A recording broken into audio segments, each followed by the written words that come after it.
Hi guys, welcome to my channel and Jubilin Vlogs with Emmanuel Vlogs.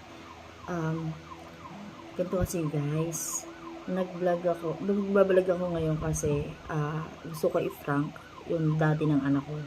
Ano, si Emmanuel kasi ayaw niya talaga na magbuntis na ako. So lagi kami magkaaway, lagi niyang iniisip na ako'y buntis. Tutuhanin na lang natin. It's only prank ha. Okay? Ngayon, tatawagan ko siya sa WhatsApp kung ano sasabihin niya. Okay? Wait. You know, and you are asking me. Asking na, answer na kasi. You are mad. Yes. Why? Because I'm mad. Why nga?